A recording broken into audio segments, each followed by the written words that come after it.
Hello students, welcome to our class. তো কি অবস্থা তোমাদের? আশা করি অনেক ভালো আছো। তো তোমরা তো জানোই আমাদের ক্লাস 8, 9, 10 এর যে পুরা ম্যাথ কোর্সটা করাচ্ছি একদম ফ্রি। তো তোমরা যারা যারা এখন পর্যন্ত আমাদের ফুল ফ্রি ম্যাথ কোর্সে যুক্ত হও নাই, তারা অবশ্যই এই চ্যানেলটা সাবস্ক্রাইব করে এক্ষুনি যুক্ত হয়ে যাবা।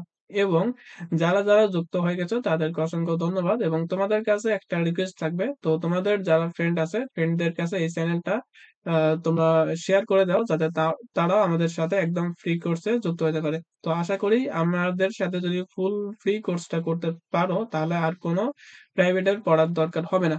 তো চলো, আগের ক্লাসে আমরা কার্তেশীয় গুণজের উদাহরণ দেখছিলাম। তো আজকে আমরা এখানকার কাজের যে খ নাম্বার ম্যাথটা আছে, আমরা কাজের খ নাম্বার ম্যাথটা করবো। তো আজকের ক্লাসটা খুবই ছোট্ট ক্লাস হতে যাচ্ছে, একটু মনোযোগ দাও তাহলে ইজিলি বুঝতে পারবা। তো চলো এটা সলভ করা যাক। তো দেখো, এখানে আমাদের পি একটা সেট দেওয়া আছে, কিউ একটা সেট দেওয়া আছে, আর একটা সেট দেওয়া আছে।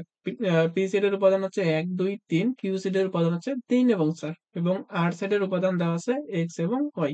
তাহলে আমাদের এখান থেকে নির্ণয় করতে হবে পি ইউনিয়ন কিউ ক্রস হচ্ছে আর, আর হচ্ছে P intersection Q cross Q. তাহলে আমাদের এখান থেকে দেখো, এই যে আমাদের এইগুলো জিনিস আমাদের লাগবে, অর্থাৎ পি ইউনিয়ন কিউ লাগবে এবং পি ইন্টারসেকশন কিউ লাগবে। কিন্তু আমাদের পি ইউনিয়ন কিউ এবং পি ইন্টারসেকশন কিউ যেহেতু দেওয়া নাই, তাহলে আমরা এই দুটো আগে নির্ণয় করি, পরের কাজ আমরা পরে করব। তাহলে আমরা প্রথমে কি করব? পি ইউনিয়ন কিউ নির্ণয় করব। তাহলে পি ইউনিয়ন কিউ যদি নির্ণয় করতে যাই, তাহলে আমাদের কি করতে হবে? তো তোমরা যারা এই প্রথম দিকের ক্লাসগুলো করো নাই, তারা অবশ্যই আগের ক্লাসগুলো করে আসবা, তাহলে খুব ইজিলি ভাবে বুঝতে পারবা।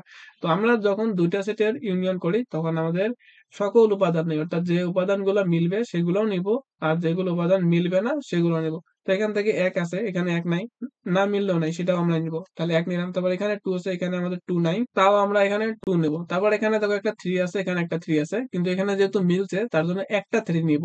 তোমরা আবার দুইটা থ্রি নিও না। তারপর এখানে ফোর আছে, এখানে ফোর নাই, তাও সমস্যা নাই, তাও আমরা নিতে পারবো। তাহলে আমাদের যে পি ইউনিয়ন কিউ যে সেটটা পাইলাম সেটা হচ্ছে 1, 2, 3 এবং 4। তারপর আমাদের কি লাগবে? পি ইন্টারসেকশন কিউ লাগবে। তাহলে সেটা আমরা নির্ণয় করে নেই, পি ইন্টারসেকশন কিউ। তাহলে আমাদের পি সেটটা দেওয়া আছে 1, 2, 3, তারপর ইন্টারসেকশন চিহ্ন দিলাম এখানে। তারপর কিউ সেটটা দেওয়া আছে 3 আর 4। আমাদের যদি দুইটা সেটের মাঝখানে ইন্টারসেকশন দেওয়া থাকে, তাহলে আমরা কি করব? তাহলে আমরা দেখবো যে কোন কোন উপাদানগুলো কমন আছে, কোন কোন উপাদানগুলো একই ধরনের আছে। অর্থাৎ একই উপাদান যদি দুইটা সেটের মধ্যে থাকে, সেই সেট নিয়ে আমরা এখানে পি ইন্টারসেকশন কিউ গঠন করব। তাহলে এখানে এক আছে, এখানে এক নেই, তাহলে আমরা এক নিতে পারবো না। তবে এখানে দুই আছে, এখানে দুই নেই, তাহলে সেটাও আমি নিতে পারবো না। তাহলে এখানে দেখো তিন আছে, এখানেও তিন আছে, তাহলে আমি অবশ্যই তিন নিতে পারবো। তাহলে আমাদের পি ইন্টারসেকশন যে কিউ এর মানটা তিন। তারপরে এখানে ফোর আছে, এখানে ফোর নেই, তাহলে সে ফোর আমরা নিতে পারবো না। তাহলে আমরা পি ইন্টারসেকশন কিউ এর মানটা পেলাম অনলি থ্রি। তাহলে আমাদের অলরেডি আমাদের অর্ধেক কাজ শেষ। এখন আমাদের যে প্রশ্নের যে চাওয়া জিনিসটা আছে, আমরা এই জিনিসটা করবো। তাহলে পি ইউনিয়ন কিউ এবং আর এর এই দুটাকে আমরা ক্লোজ করব। তো দেখো আমি এখানে কি করব, যে পি ইউনিয়ন কিউ ক্লোজ হচ্ছে আর। তাহলে পি ইউনিয়ন কিউ এর আমরা কি পাইলাম? দেখো 1, 2, 3 এবং 4 পাইছি। তাহলে 1, 2, 3 এবং 4। তারপর ক্রস আর এর মান কি আছে? আমাদের আর সেটের মান দেওয়া আছে, দেখো যে এক্স আর ওয়াই। তাহলে আমি কি বসাবো এখানে? এক্স এবং ওয়াই বসাবো। তো আমাদের এখানে ক্রস করতে হবে। আমাদের ক্রস করার সহজ উপায় কি?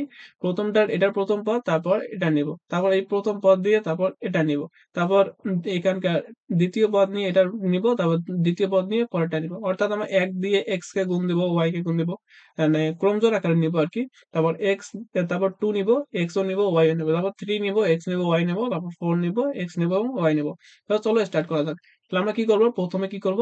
এই এখানকার প্রথম পদ নিব আর এখানকার প্রথম পদ নিব। তাহলে এখানকার প্রথম পদ ওয়ান আর এখানকার প্রথম পদ হচ্ছে এক্স। তাহলে আমরা একটা ক্রমজোর পেলাম। তারপর এখানকার প্রথম পদ আর এখানকার দ্বিতীয় পদ নিব।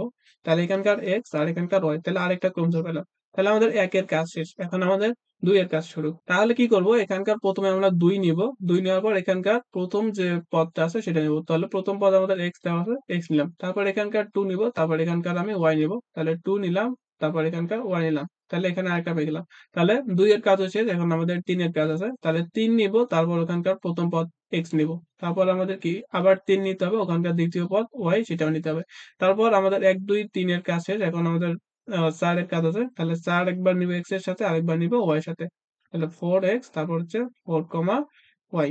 তাহলে আমরা এই যে ক্রোম জোড়গুলা পাইলাম, অলরেডি এই ক্রোম জোড়গুলাকে যদি আমি সেট আকারে প্রকাশ করি, তাহলে আমাদের এই যে কাঙ্ক্ষিত ফলাফলটা আমরা পেয়ে গেলাম। তাহলে এই যে প্রথমে এগুলা পাইলাম হলো ক্রোম জোড়। এই ক্রোম জোড়গুলাকে নিয়ে যদি আমরা একটা সেট গঠন করি, তাহলে আমাদের এই যে অ্যান্সারটা পেয়ে গেলাম। তাহলে আমাদের এই যে অ্যান্সারটা পেলাম সেটা হচ্ছে আমাদের কি পি ইউনিয়ন কিউ ক্রস আর এর অ্যান্সার। তো আশা করি এটা অনেক ভালোভাবে বুঝাইতে পারছি। তো এটা যদি বুঝতে না পারো তাহলে পরেরটা আমরা করব, পরেরটা করলে ইজিলি বুঝতে পারবা।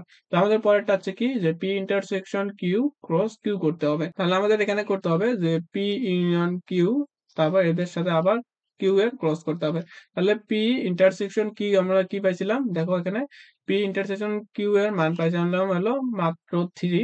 তারপর আমাদের যে কিউ এর মানটা দেওয়া ছিল, কিউ এর মান আছে 3 আর হচ্ছে 4। তাহলে আমি এখানে বসালাম যে পি ইন্টারসেকশন কিউ এর মান আমরা পাইছিলাম হলো মাত্র 3, তারপর ক্রস কিউ এর মান আমাদের দেওয়া ছিল 3 আর হচ্ছে 4। তাহলে আমরা কি করব, প্রথমে এই 3 নিব, তারপর এই 3 নিয়ে একটা ক্রমজোড় গঠিত করব। তাহলে এই মানে এই 3 আর এই 3 নিয়ে একটা ক্রমজোড়, এই 3 আর এই 3 নিয়ে একটা ক্রমজোড়, তারপর এই 3 আর এই 4 নিয়ে আরেকটা ক্রমজোড়। তাহলে এই 3 আর হচ্ছে এই 4 নিয়ে আরেকটা ক্রমজোড়। তো এই যে আমরা দুইটা ক্রমজোড় পেলাম, এই দুইটা ক্রমজোড়কে যদি আমি সেট আকারে প্রকাশ করি, তাহলে আমরা কাঙ্ক্ষিত অ্যান্সারটা পেয়ে গেলাম। তাহলে এটাই হচ্ছে আমাদের কি P intersection Q cross Q এর অ্যান্সার। তো এটা হলো আমাদের অ্যান্সার। তো আশা করি আজকের এই ছোট্ট ক্লাসটি খুব ভালোভাবে বুঝাইতে পারছি। তো যদি ক্লাস ভালো লাগে থাকে তাহলে অবশ্যই লাইক করে দিবা এবং ফ্রেন্ডদের মাঝে শেয়ার করে দিবা। আর এই চ্যানেলটা অবশ্যই সাবস্ক্রাইব করে রাখবা। তো পরবর্তী ক্লাসে দেখা হচ্ছে, ততক্ষণ পর্যন্ত আল্লাহ হাফেজ।